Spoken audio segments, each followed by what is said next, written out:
நான் உங்கள் அம்மு தோட்டம் பேசுகிறேன். இன்றைக்கி என்ன வீடியோ பார்க்க போகிறேன்னா, பெஸ்ட்டு ஹோம் கார்டனுக்கு டிப்ஸ் அண்டு ட்ரிக்ஸுமா.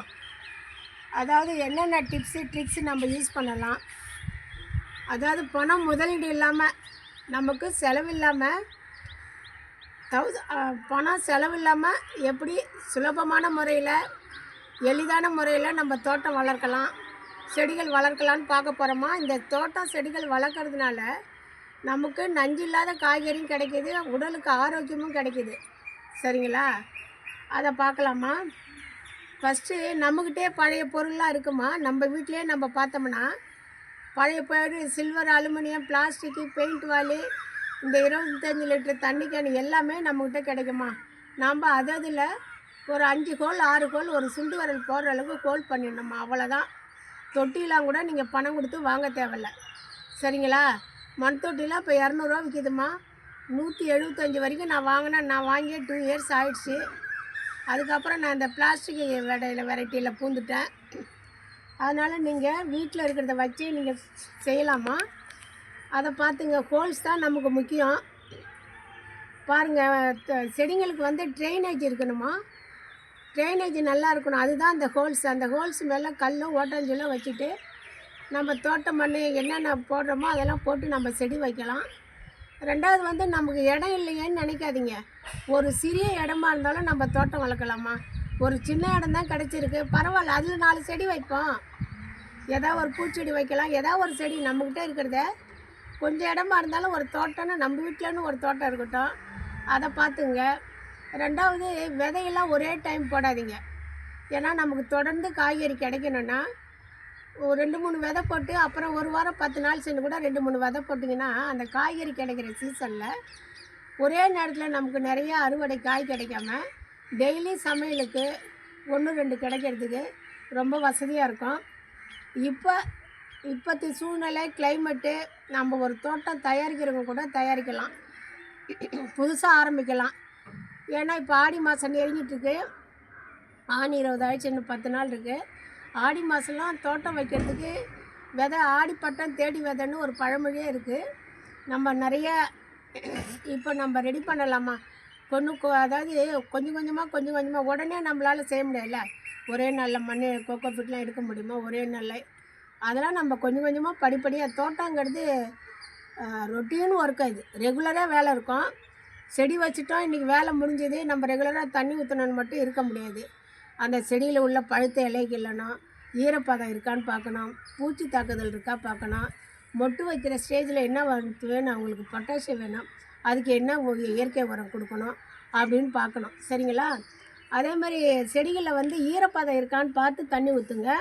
அப்புறம் தொட்டி நம்ம பாத்திரம் வைக்கிறோம் இல்லைம்மா, செடிகள் அந்த பாத்திரத்தோடையோ ஒரு தொட்டியோ ஒரு பிளாஸ்டிக் வாலியோ ஒரு பெயிண்ட் வாலி, அது என்ன கொள்ளளவோ அந்த அளவுக்கு தான் தண்ணி வாங்கும். ஒரு பெரிய ஒரு செம்பருத்தியே நல்லா இப்போ என்கிட்ட வளர்ந்த மாதிரி வளர்ந்துருந்தால் நீங்கள் தண்ணி நிறையா ஊற்றலாம். நான் புதுசாக இப்போ தான் வச்சு 1 அடிக்கு 2 அடிக்கு வளர்த்துட்டு வரேன்னா நீங்கள் அவ்வளோ தண்ணி ஊற்ற வேணாம்.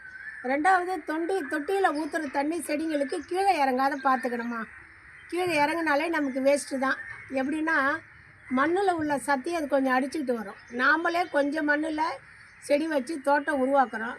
அந்த மண்ணில் சத்து போகிறது நமக்கு சிரமமாக இருக்கும்ல. அதனால் நம்ம தோட்டம்னு ஆரம்பித்து கீழே பூமியில் வைக்காத தொட்டியில் வைக்கிறேன்னா தண்ணி கீழே இறங்காத ஊற்றுறது ரொம்ப பெஸ்ட்டு.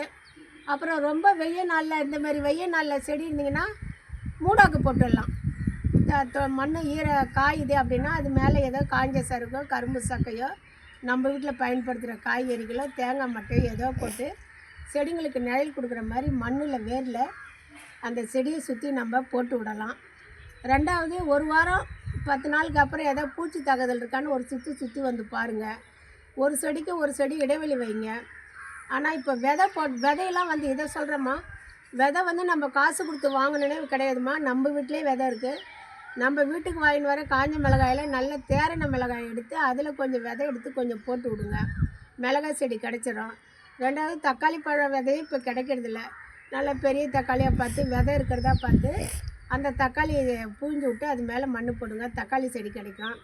அப்புறம் வீட்டில் துளிர் வந்த ஃப்ரிட்ஜில் பெரும்பாலும் காய்கறிகள் என்கிட்டலாம் துளிர் வந்திருக்குமா. இதே பாருங்கள், கருணக்கிழங்கு கூட நான் வச்சு துளிர் வந்து இப்போ நான் கொண்டாந்து வச்சு என்னுடைய ஆள்காட்டு வரல அளவுக்கு அந்த கருணக்கிழங்கும் வளர்ந்துருக்கு. அதெல்லாம் வந்து நம்ம வீட்டில் வந்து துளிர் வந்து வைக்கிறது தான். எந்த காய்கறி ஒரு வீட்டில் துளிர் வருதோ அதை வந்து நம்ம தோட்டத்தில் கொண்டாந்து வச்சிடலாம். அப்புறம் எந்த தொட்டியுமே இப்போ இந்த இதுக்கு ஆடி மாதம் நெருக்கத்தில் காலியாக விடாதீங்க. ஏதாவது ஒரு கீரை விதை, ஒரு கொத்தமல்லி விதை, ஏதாவது ஒரு விதையை போட்டு வைங்க. என்றைக்காக இருந்தாலும் நமக்கு அது பலன். நம்ம தோட்டம் வைக்கிறதுனால நம்ம நஞ்சு இல்லாத மருந்து இல்லாத சாப்பிட்லாம். நம்ம வீட்டு காய்கறி, நம்ம வீட்டு தோட்டம்னு மருந்து இல்லாத சாப்பிட்லாமா. அது சுவையும் நல்லாயிருக்கும். அந்த கெமிக்கல் மருந்து போடாத நம்ம தோட்டம் வளர்க்குறது அந்த காய்கறிகள் சுவையும் நமக்கு தனி கூடுதலாக தெரியும்.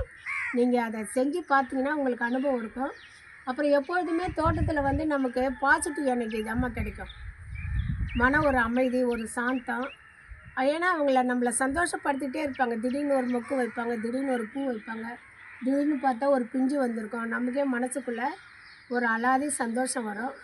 அப்புறம் வந்துமா, நம்ம தோட்டம் வைக்கிறதுனால எத்தனை உயிர்கள் வாழறாங்க தெரியுமா? நிறைய உயிர்கள் வாழறாங்கம்மா. கம்பளி பூச்சி ஆகட்டும், மரவட்டை ஆகட்டும், மண்புழு ஆகட்டும், இந்த தையல் சிட்டு, மைனாக்கள், காக்கைகள் கூடு கட்டுதுங்கள, கூடு கட்டுவாங்க. நம்ம தோட்டம் எப்பவுமே இயற்கை ஓசையோடம்மா, இயற்கையோடு இணைஞ்சிருக்கும். இந்த பாருங்கள், இப்போ கூட காக்கா கத்துது. அந்த அவங்களோட இசையோடு நம்ம தோட்டத்தை பராமரிக்கலாம். அவங்களுக்கும் ஏதாவது ஒரு பயனுள்ள யூஸ்ஃபுல்லாக இருக்கும். நம்ம தோட்டம் வைக்கிறதுனால நம்மளாலையும் பல உயிர்கள் வாழறாங்க. நாமளும் பசுமையை பார்க்குறோம். வீடும் அழகாக இருக்கும்.